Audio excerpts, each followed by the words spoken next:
I want to make a quick video for women today about the law of liberty versus the law of sin and death.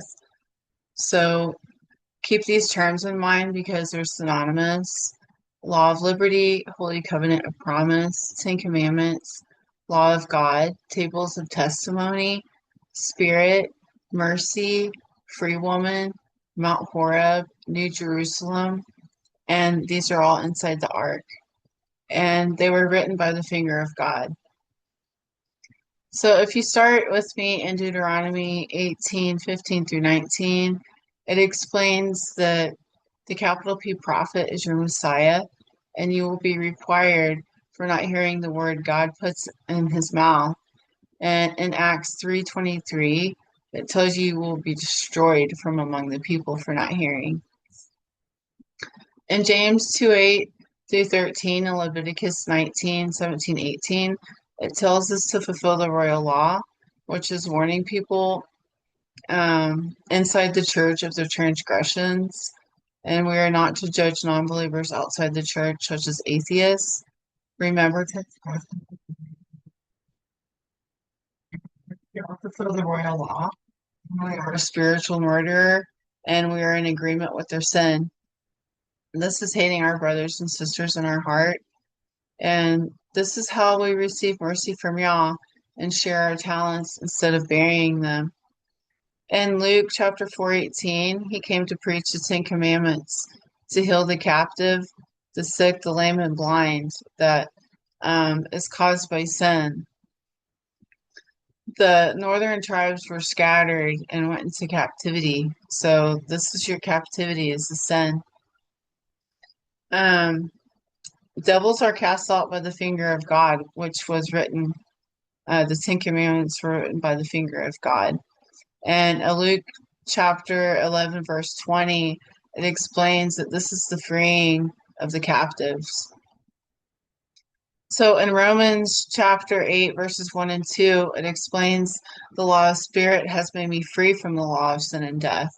So this is telling us that it's walking in spirit, not in flesh.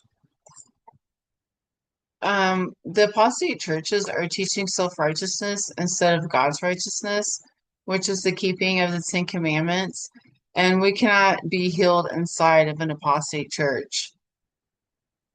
Come out of her, my people, that ye be not partakers of the church's sin, and that ye receive not of her plagues.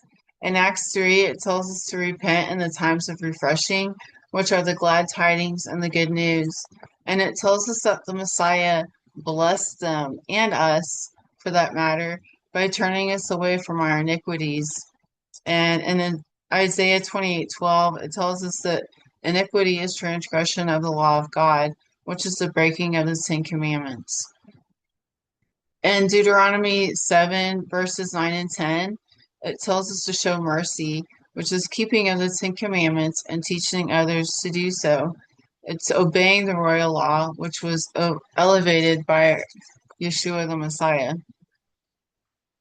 These two elevated commandments are mentioned in Mark and Matthew, and it's loving God with all of your heart, soul, and mind, which is keeping the Ten Commandments, and loving your neighbor as ourself, which is fulfilling the royal law, again mentioned in James and Leviticus.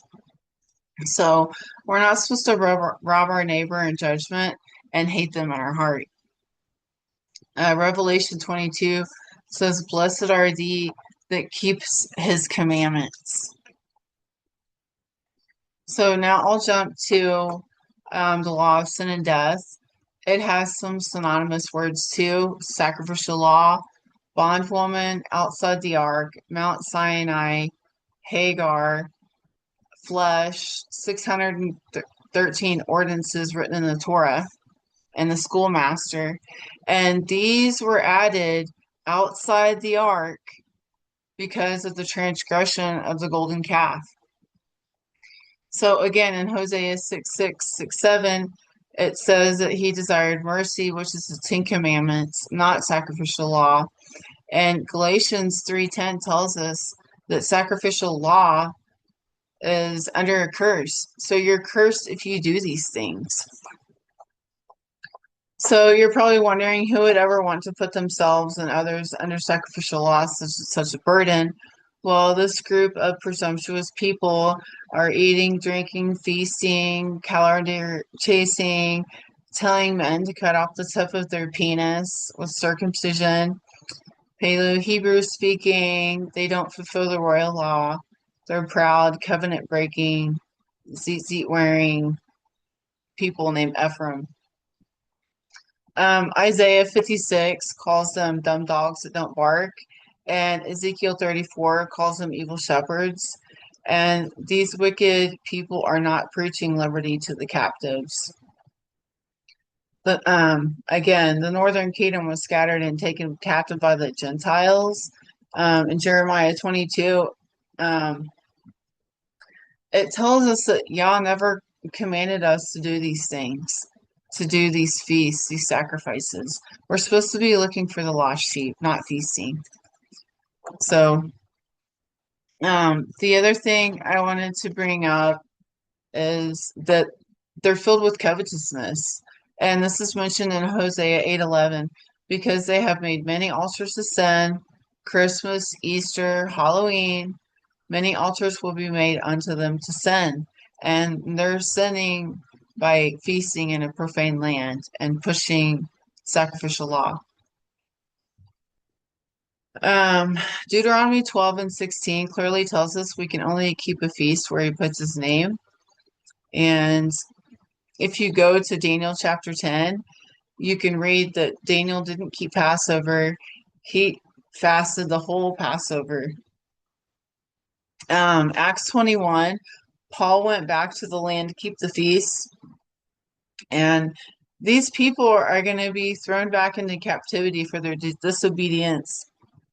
And that's mentioned in Revelation chapter 13, verses 10. And if you go to Ezekiel 20, 24, 25, it tells you that Ephraim is chasing the wind of Judah, which is their lies. They envy Judah and they chase after their lies. So they're keeping a polluted Babylonian eating Sabbath on Friday and feasting. And are we going to respect our maker, or are we going to respect a man? So quickly, write a check for half. We only need to keep the 10 Commandments, eat clean, and fulfill the royal law.